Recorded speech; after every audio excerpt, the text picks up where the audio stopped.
Hello traders, Day Trader Matt here with businesswithtrading.com, doing an Emini Trading Room recap for the 1st of December, Monday, and it was a good day, good first day of the month. Great December, and it's great to come back and have a good day after a nice holiday break. It's always good to get back in things, and sometimes you're a little bit sluggish. Today we actually did get some nice trades. Interestingly enough, our first trade was a loss. And that's why I wanted to talk about, a lot of times when you come back into trading, you're a little bit sluggish, especially after a long break. Me personally, I was, helping my brother build a house, or renovate a house, I guess you should say. And that really takes a lot out of you. So I guess maybe I was a little bit sluggish. I don't know. I'm not an excuse type of person. We took the loss. It looked like it was a decent setup, but it broke. It is what it is. Would I have taken that setup again? Yes, because it looked nice. It was a great risk reward. It broke down. It is what it is. So let's talk about it a little bit. We went long. Well, the market opened right here. A little gap down from the shortened, Friday trade. I think the 28th was Friday. Yes, confirmed. Yes, it was a shortened Friday trade. We didn't even trade on Friday. Just because there's no point. In my opinion, there's no point. Might as well just take the day off, come back refreshed. So we didn't trade Thursday or Friday of last week. And that way, it gave us a long weekend. So anyway, we came into the market right here. It gapped down, and we can see that it chopped around a little bit. These are all 5-minute bars. All of my videos, my recap videos, are 5 minutes, and I do that just for you can look at it and see what happened on the day, because they're all 5 minutes. I don't skip around and have different time frames. But anyway, the market chopped around a lot. It chopped around quite a bit, and we got long about 7.5. We got long right here to be exact. Right at this time, and the market chopped around a little bit from there, and then it came down. We got stopped out at 6 even, right here. So it was a pretty tight stop, but it was one of those trades that allowed us to have a tight stop, because if it actually worked out, we were going to get like 2-to-1, 3-to-1 easily. If it doesn't work out, obviously you get stopped out, which is what happened.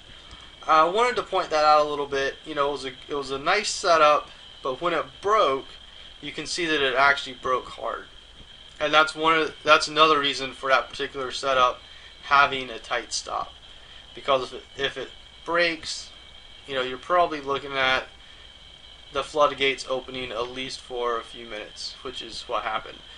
It was sold off from 6 even here down into 49 quarters. So, pretty nice move down, 6 3/4 points.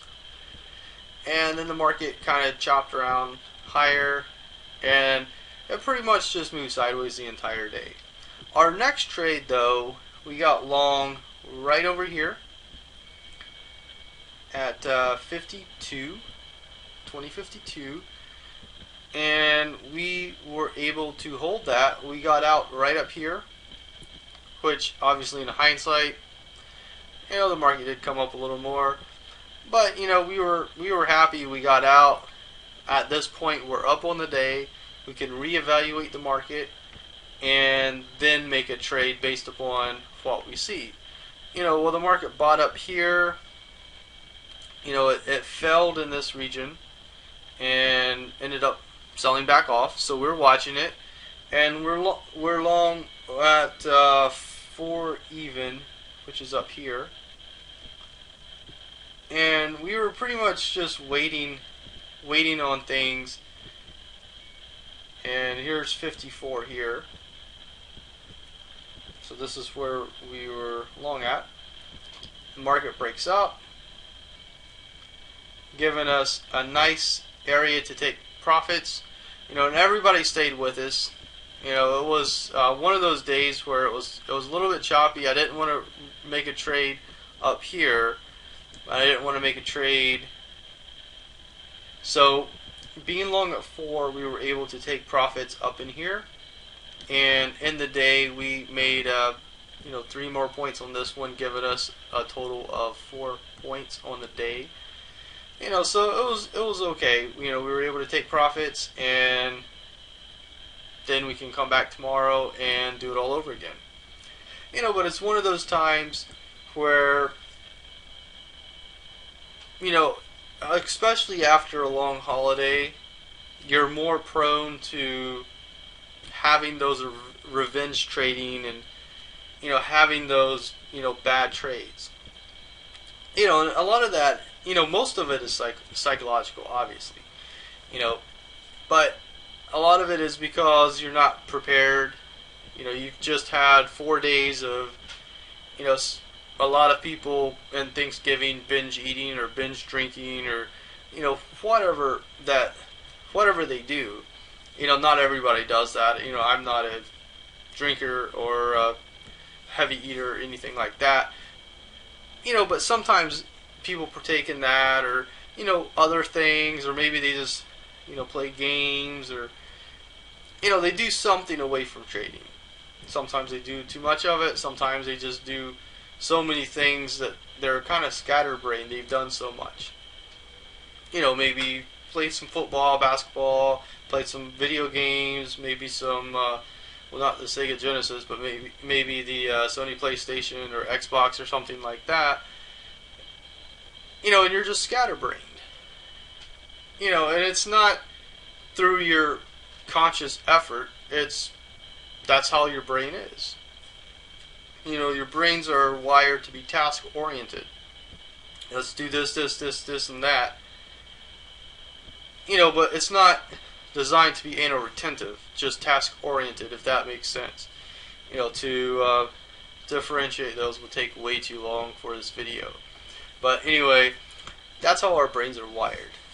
So coming into a day like this, it's very easy to just have a crappy day and just have a horrible day for your P&L. I wanted to talk about that a little bit, and I found it very interesting that our first day was a loss, which really did set up my speech here today, or my rant here today, if you will. Obviously I didn't want to take a loss, but it happened, and it was, good to talk about. Because, what do you do here? If I know some people, when they enter the market, they don't have a stop, or sometimes they just put their stop so far back that it makes trading extremely difficult. I've met some people that they take like 10-point stops to make 5 points. And that's just ridiculous. And that, on the same hand, maybe you're risking a couple points to make 4 to 6 points, but the market doesn't do what you thought it was going to do, so you end up taking the 2 points off the table. It's all about risk management, and everybody has their own style of risk management. My risk management style, I try to risk the least amount possible that I can, and my strategy works very, very well.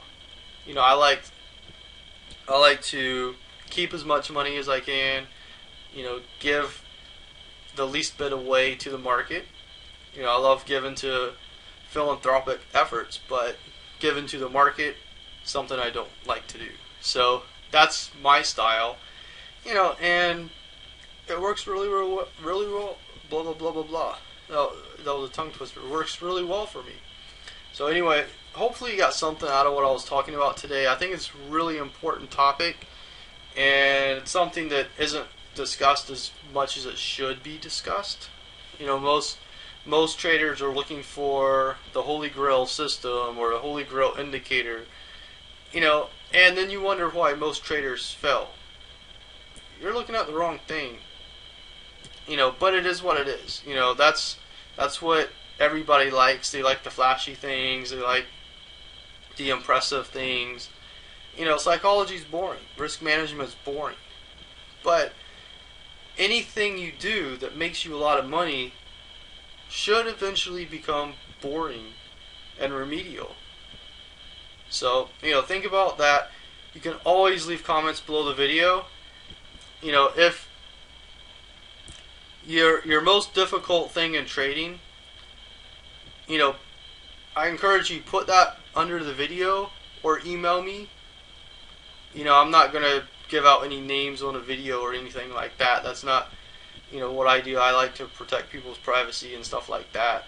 You know, but I find it very, very interesting. So what you're struggling the most with, you can put it below the video. You can email me, support@abusinesswithtrading.com. But I'll definitely like to see, you know, I'll be very interested to see how you feel on a day like today. So thanks for watching. Have an awesome rest of your day. I look forward to reading comments, and I will talk to you later tomorrow in the markets. Thank you.